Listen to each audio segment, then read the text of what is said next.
어떤 우리의 기억 속에 아마 영웅으로 남는 사람 중에 하나인데, 이 나폴레옹의 마지막 그 유배지 세인트 헬레나라고 하는 그 섬에서 이 나폴레옹이 마지막으로 죽기 전에 남긴 그 말이 있는데요. 우리가 볼 때 이 나폴레옹은 황제로서 세상을 정복을 하고 또 많은 것들을 누렸던 사람입니다.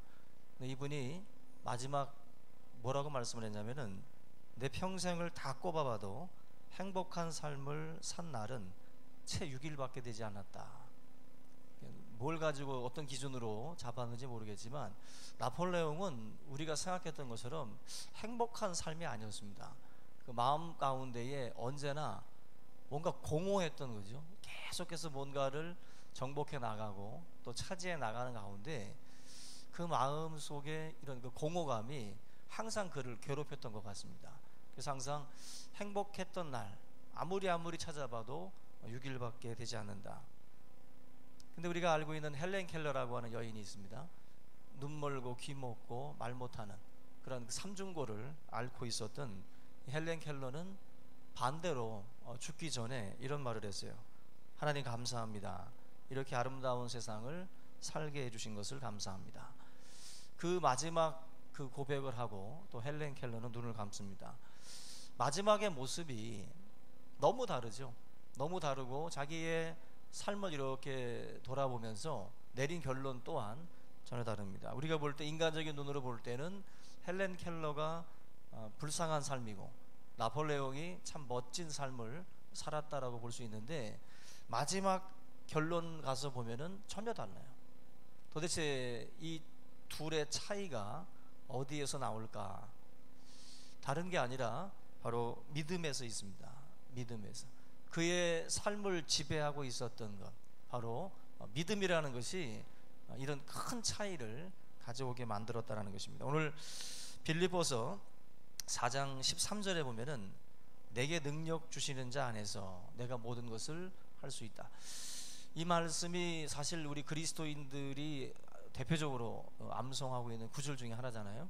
굉장히 그 우리 마음에 드는, 우리의 어떤 삶 가운데에 이 말씀이 좀 적용이 됐으면 하는 그러한 구절 중에 하나입니다.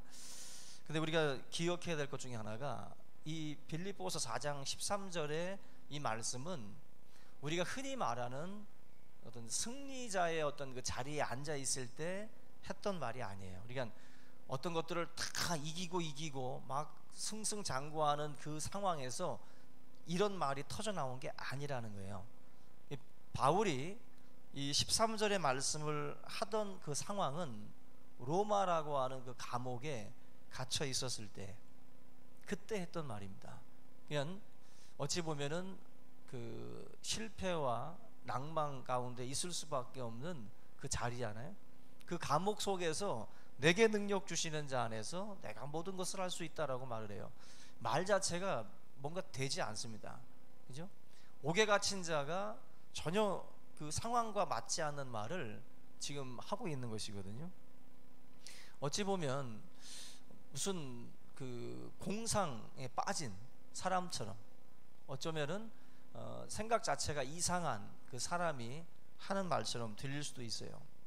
흔히들 우리가 감옥에 갇혀 있다라고 한다면은 의기소침해 있을 수밖에 없습니다. 그리고 뭔가 좌절에 빠져 있을 수밖에 없어요. 근데 그런 그 상황에 있었던 사람이 마치 모든 것들을 다 해결하고 또 모든 것들을 문제없이 다 해결할 수 있는 것처럼, 그런 말을 지금 바울이 버젓이 지금 하고 있다는 것입니다. 우리가 흔히들 예수를 믿으면서 하는 생각들 중에, 예수를 믿으면 축복을 받고 뭐 성공을 하고 승승장구하는 그런 그림들을 사실 많이 그려봅니다. 그리고 더 큰 어떤 물질적인 힘을 하나님 앞에 구하게 되고, 더 큰 일을 내가 감당할 수 있도록 하나님 이러이러한 것들을 또 이렇게 풀어달라는 그런 우리가 기도들을 많이 하죠. 근데 오늘 우리가 이 본문 말씀을 보면서 우리가 가지고 있는 생각과 다르게 하나님께서 우리의 삶을 쓰신다라는 것을 우리가 좀 배울 필요가 있습니다. 우리는 하나님 앞에 멋지게 쓰임 받기를 원합니다. 멋지게. 이 멋지게라는 말은 기왕이면 부자로, 기왕이면 건강한 몸으로, 기왕이면 뭔가 이렇게 좀 성공 가도를 달리는 사람의 자리에서 하나님께 영광을 돌리고 싶고, 또 그래야만이 또 하나님께 영광 돌릴 수 있다, 또 우리가 생각들을 많이 하고 있습니다. 근데 사실 우리 현실을 보게 되면 그렇지 않잖아요. 실제적으로 우리가 뭐 그렇게 막 계속 승승장구 달리는 것도 아니고, 그렇게 또 건강한 것도 아니고, 그렇게 또 우리가 부유한 것도 아닌데, 그렇다면 과연 우리는 어떻게 해야 될 것이냐. 하나님께 영광을 돌려야 되는데 더 가난해지고 더 약해지고 더 뭔가 우리의 모습이 뭔가 이렇게 꼬이는 상황으로 이렇게 흘러가는 경우들이 있습니다. 이럴 때에는 과연 하나님이 영광을 받을 수 없는 것인가? 그런 삶을 통해서는 하나님의 어떤 그 계획 속에서 빗나간 어떤 그러한 삶의 모습인가? 우리가 오늘 이 본문을 통해서 그것이 아니다라는 것을 우리가 분명하게 깨달아야 됩니다. 오늘 바울이 이런 말을 해요. 11절과 12절에서 내가 궁핍함으로 말하는 것이 아니라 어떠한 형편이든지 나는 자족하기를 배웠노니 나는 비천에 처할 줄도 알고 풍부에 처할 줄도 알아. 모든 일 곧 배부름과 배고픔과 풍부와 궁핍에도 처할 줄 아는 일체의 비결을 배웠노라. 지금 이 말씀은요, 좀 더 쉽게 풀면 이런 뜻입니다. 지금 바울이 로마 감옥에 갇혀 있어요. 그런데 빌립보 성도들이 바울을 찾아온 겁니다. 옥에 갇힌 바울을 찾아왔어요. 그래서 바울의 마음이 지금 기쁩니다. 그리고 위로가 되고. 그런데 바울이 그런 말을 하는 거예요. 너희들이 와서 정말 고맙고 정말 감사하다. 그런데 명심할 것은 내가 너희들이 왔기 때문에 기쁘고 너희들이 왔기 때문에 위로받는 것이 아니라는 거예요. 어떻게 보면 찾아온 사람 입장에서는 굉장히 기분 나쁠 수 있는 말일 수 있는데, 바울이 지금 옥에 갇혀 있다 보니까 빌립보 성도들이 가슴속에 안타까운 마음을 가지고 왔을 겁니다. 하면서 얼마나 지금 힘드실까, 얼마나 지금 고달플까, 또 얼마나 원망의 마음이 지금 가득 찰까 하고 뭔가 이제 바울을 위로하러 왔어요. 근데 바울이 하는 말입니다. 착각하지 말라는 거예요. 내가 지금 너희들이 와서 기쁘긴 하지만, 위로가 되지만, 너희들이 오기 전에도 내가 이 상황에 대해서 감사함을 배웠다는 거예요. 내가 이 속에서도 하나님의 뜻을 찾고 있었고, 뭔가 이 상황에 대해서 원망하거나 불평하지 않고 있었다라는 거예요. 니들이 오기 전까지 내가 맥이 풀려가지고 축 처져서 시리와 좌절에 빠져 있었던 게 아니라는 거죠. 나는 너희들이 오기 전에도 이 속에서 자족하는 법을 배우고 있었다라는 거예요. 그걸 지금 바울이 말씀을 하고 있는 것입니다. 평소 바울이 가지고 있었던 그 한마디로 라이프 스타일이에요. 언제나 바울은 어떤 자리에 내몰리든지 그 속에서 자족하는 법을 배워요. 그 속에서 감사하는 법을 배운다는 거예요. 그래서 우리가 그 성도님들 중에 그런 경우가 있어요. 제가 이제 목회자지만 성도님들을 볼 때 참 마음이 아플 때가 있어요. 뭔가 이렇게 힘든 상황에 있기 때문에. 근데 막상 신방을 가서 같이 얘기를 나눠보면은 제가 오히려 부끄러워지는, 오히려 믿음 안에서 그걸 다 이렇게 받아들이고 해석하고 그 속에서 자족하고 하나님께 영광 돌리는 모습을 볼 때 내 자신이 굉장히 좀 작아지고 초라해집니다. 그게 믿음이거든요. 그게 믿음. 바울이 지금 그 얘기를 하고 있는 거예요. 바울은 비천, 풍부, 배고픔, 배부름 이런 것들이 자기의 그 마음을 흔들지 못한다는 거예요. 일로 가든 절로 가든 이런 상황이 오든 저런 상황이 오든 나의 중심은 흔들리지 않는다. 주님을 향한 나의 마음은 흔들리지 않는다. 그걸 지금 사도 바울이 보여주고 있어요. 우리는 신앙생활할 때 그 괴리감이라는 게 있어요. 배고픔과 배부름 그 사이에서 굉장히 힘들어합니다. 비천함과 풍부함 그 사이에서 굉장히 힘들어해요. 그 괴리감 때문에 나는 풍부해지고 싶고 나는 배부른 삶을 살고 싶은데 배고픔이 찾아오고 비천함으로 내가 내몰릴 때에 굉장히 그 이 신앙인들의 입장에서 볼 때는 굉장히 괴리감이 들죠. 하나님 앞에 구하고 찾고 두드리는데 왜 자꾸 이렇게 뭔가 이렇게 힘들어지고 있을까? 비천함이 나에게 찾아올 때 힘들어지는 겁니다. 근데 사도 바울은 그러한 삶에 대해서 전혀 흔들림이 없다라는 것입니다. 인생은 청룡열차, 롤러코스터 타는 것처럼 올라갔다 내려갔다 막 기복이 심할 수 있어요. 근데 그 상황에서 사도 바울이 말씀을 합니다. 내게 능력 주시는 자 안에서 내가 모든 것을 할 수 있다. 지금 우리가 흔히 외우고 있는 이 구절, 내게 능력 주시는 자 안에서 내가 모든 것을 할 수 있다라는 이 말은 어떻게 보면은 우리가 지금 생각하는 것과는 전혀 다른 구절이에요. 지금 내게 능력 주시는 자 안에서 내가 모든 것을 할 수 있다라는 말은 우리가 흔히들 좀 마술적으로 적용을 많이 합니다. 그죠? 내게 능력 주시는 자 안에서 이 상황도 뒤집어 풀 수 있어. 그죠? 옥문이 확 열려버리고, 그죠? 뭔가 이 중병이 나아지고, 그런 어떤 그 기적적인 역사들, 마술적인 역사들을 기대하면서 이 구절을 많이 쓰잖아요. 내게 능력 주시는 자 안에서 내가 모든 것을 할 수 있다고. 근데 바울이 이 말씀을 쓸 때는 그 뜻이 아니라는 거예요. 그 뜻이, 그 뜻으로 이 말을 한 것이 아니라 다른 의미로 이 구절을 지금 바울이 쓰고 있어요. 우리는 고난에서 벗어나야 되고, 병에서 벗어나야 되고, 가난에서 벗어나야 하나님의 일이 된다라고 생각을 하죠. 그렇죠? 근데 바울은 그게 아니라, 그게 우리 생각이고 굉장히 초보적인 신앙의 생각이라는 것입니다. 바울은 어떤 자리에 있든지 어떤 상황에 오든지 하나님의 일은 진행되고 하나님의 뜻은 이루어진다라고 말씀하고 있는 거예요. 여러분들이 지금 어느 자리에 계시든지 어떤 상황으로 내몰렸든지 하나님은 그 상황을 통해서 일하실 수 있는 분입니다. 그걸 깨달으셔야 돼요. 결코 그 자리에서 멈추시면 안 돼요. 그리고 하나님의 영광이 나를 통해서 과연 이루어질까? 이루어질 수 있어요. 병석에서도 이루어질 수 있고요, 실패의 자리에서도 하나님이 그 자리에서도 내게 영광을 받으실 수 있습니다.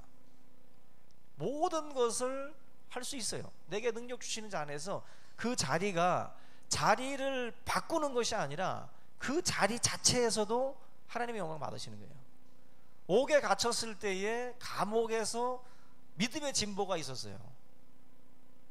옥문을 지키던 간수들이 예수를 믿게 되고 그 온 가족이 구원함을 받는 그 믿음의 역사들이 일어났어요.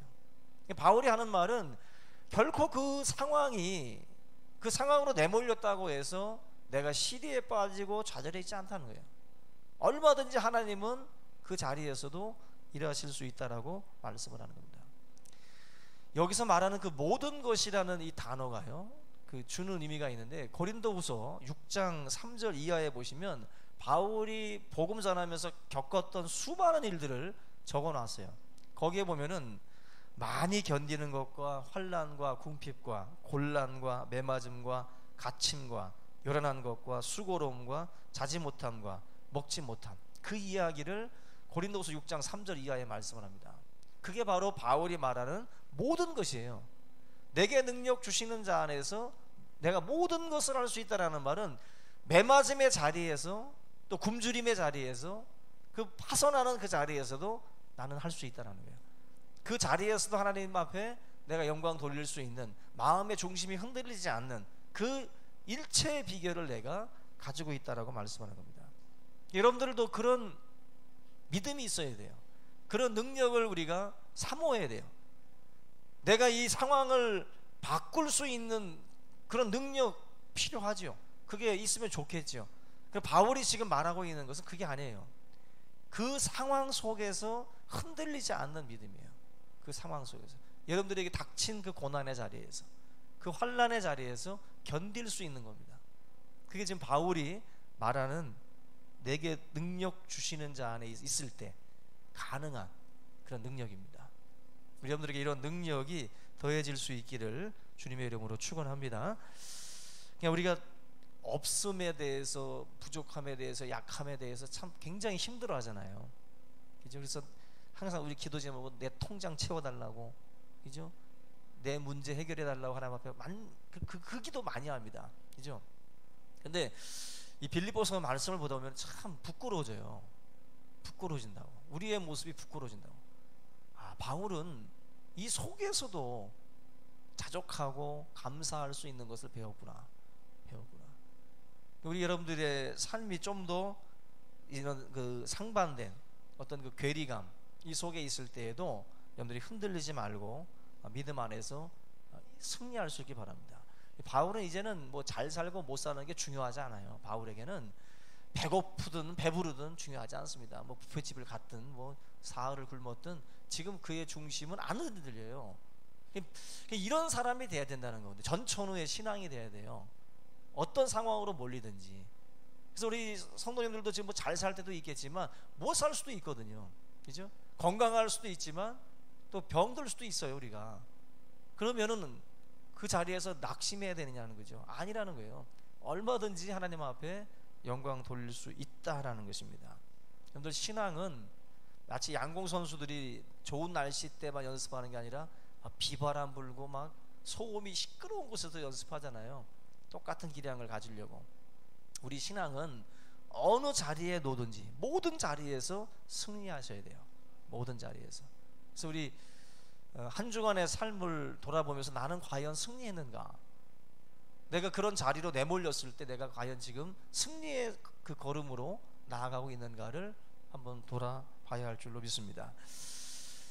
우리가 이 공자나 뭐 소크라테스나 뭐 이런 사람들 보면은 마치 이렇게 뭔가 이렇게 동굴이나 움막 같은 데서 이렇게 생활을 했을 법, 그렇게 생각을 많이들 하는데, 가만히 보니까 이분들도, 공자 같은 경우는 취프에서 살았고 소크라테스는 아테네에서 살았더라고요. 한마디로 요즘으로 치면 이제 뉴욕이나 파리 같은 데서 이제 나름대로 이제 살았던 사람들입니다. 근데 특별히 이 공자 같은 경우는요, 평민들이 살던 집에 거의 6배에 되는 그 큰 집에서 살았다고 그래요. 그의 어떤 그 삶 자체가 굉장히 부유했다라는 것입니다.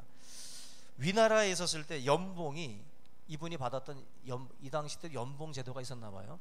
1년 정도 이제 받던 연봉이 약 한 사람이 280년 동안 먹을 수 있는 곡식을 받았대요. 한 사람이 280년을 먹을 곡식을 받았답니다.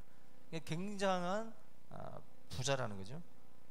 또 맹자도 마찬가지. 맹자 같은 경우도 보니까 제 나라에 있었을 때는 46,480년, 한 사람이 46,000년 이상을 먹을 수 있는 곡식을 연봉으로 받았답니다. 한 톨씩 먹었는지 모르겠는데 어마어마한 그 연봉을 맹자도 받았다는 거예요. 그리고 뭐 7,500명의 병사, 그리고 100필의 말, 그리고 70일 동안 먹을 수 있는 그런 그 황금을 소유했다라고 그래요. 우리가 알고 있는 공자, 맹자도 나름대로 이렇게 좀 부유한 삶을 살았다는 거예요. 소크라테스 같은 경우도 뭐 가난하게 살았다고는 하지만 그의 제자들이 귀족 출신들이기 때문에 그의 문화 자체가 귀족 문화였다라는 거예요. 그래서 우리가 생각하는 가난은 아니라는 거죠. 우리가 생각하는, 한마디로 공자나 맹자나 소크라테스 4대 성인 중에 뭐 이런 포함된 이런 사람들이 우리가 생각하는 것처럼 극빈의 어떤 그 법정 스님만도 못한 거예요. 어떻게 보면 그런 어떤 그 극빈의 삶을 산 것은 아닙니다. 굉장히 많은 것들을 누리고 그렇게 살았던 사람들이라는 거예요. 근데 이 세 사람의 특징은 어찌 보면은 그 재물을 초월한 사람들이에요. 재물이 있고 없고가 중요한 게 아니라 이분들은 이것이 있었지만 어떻게 보면 바울이 말하는 것 치면은 풍부함에, 배부름에 있었던 거예요, 이 사람들은. 근데 이 속에서도 자기들의 중심이나 영혼을 더럽히지 않은 사람들이에요. 그 속에서도 어찌 보면 자기를 지킨 사람들이라는 거예요. 바울이 말하고 있는 어떤 그런 그 부분에 있어서 이 사람들은 일정 부분 성취를 했다고 볼 수 있어요. 우리 뭐 1,000원짜리, 5,000원짜리에 있는 뭐 태계 이항이라든지 이율곡, 근데 저는 이제 1,000원짜리에 있는 분이 이황 맞죠? 아니에요? 워싱턴이에요? 누굽니까?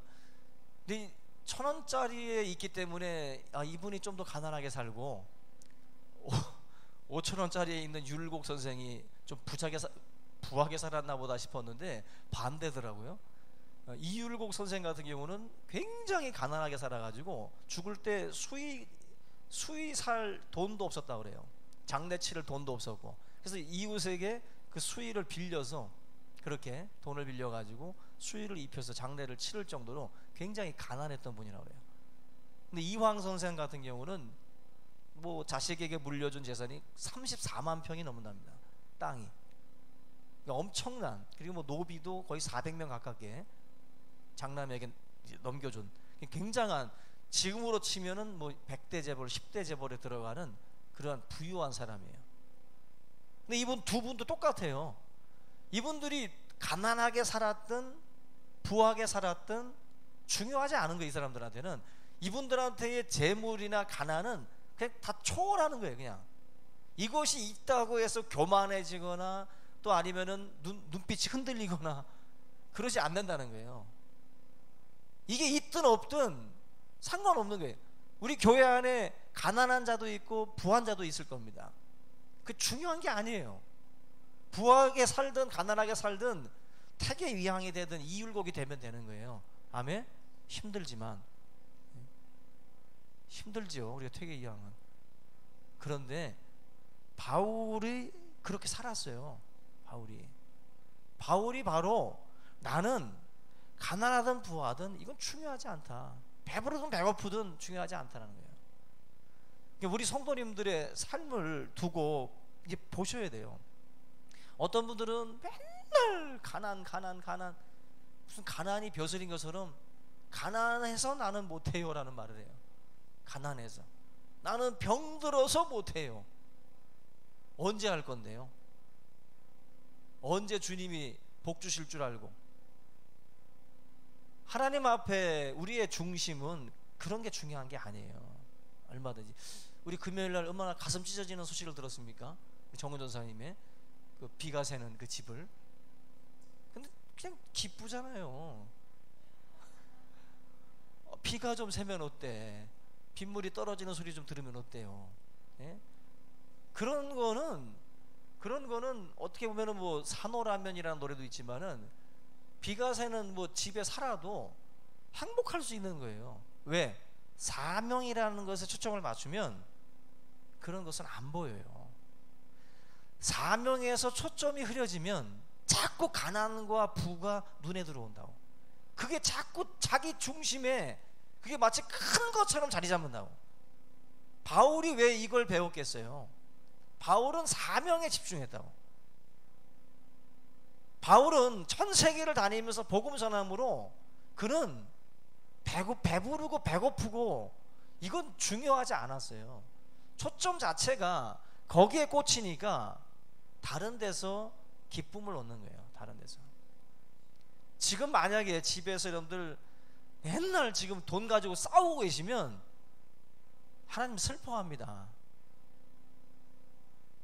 보시면서 안타까워서 돈 줄 것 같죠? 아니에요. 믿음 없는 것들 하면서 하나님이 혀차시지 뭐 하나님이 그거 보고 무슨 돈 보따리라도 내려줄 줄 알고. 아닙니다. 하나님이 오히려 혀를 차요. 그게 믿는 거냐? 그걸 믿음이라고 하고 있냐는 거죠. 여러분들, 신앙이라는 것은 바로 그런 거예요. 다윗이 시편을 기록할 때는 왕이었을 때도 기록했지만 광야에 쫓겨다닐 때도 시편을 많이 기록했어요. 그 시편에는 왕의 위치에서 쓴 시도 있고 광야 생활하면서 쓴 시도 있는 거예요. 근데 그 고난 속에서 쓴 그 시들이 우리에게 큰 위로로 다가오잖아요. 우리에게 큰 역사로 쓰임을 받고 있잖아요. 바울이 쓴 편지도 옥중서신이라고 그러지 않습니까? 옥중서신. 감옥에 갇혀 있을 때 쓴 편지들이에요. 철로역정도 존 버년이 감옥에서 쓴 겁니다. 하나님 앞에 쓰임 받는 수많은 책들, 수많은 위인들이 그 고난 속에서 하나님 앞에 귀한 일들을 감당을 했거든요. 여러분들, 절대로 내가 지금 처해 있는 이 상황 때문에 뭐 이러쿵저러쿵 하나님 앞에 원망하고 불평하고 핑계를 대고 이유를 대는 것은 초보입니다. 신앙에. 신앙이 어릴수록 자꾸 묻는 게 많고 따지는 게 많아요. 하나님 앞에 왜 이렇게 하나님 나를 힘들게 하냐고, 왜 이렇게 하냐고, 하나님 앞에 원망의 말들이 많죠.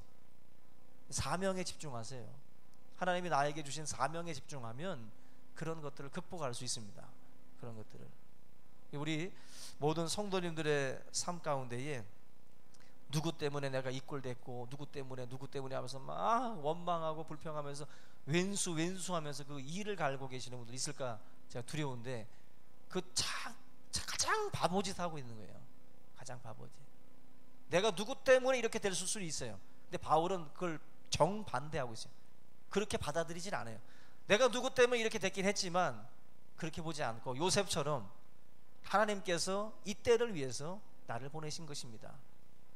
그 상황을 그렇게 보고 그렇게 받아들이고 있어요.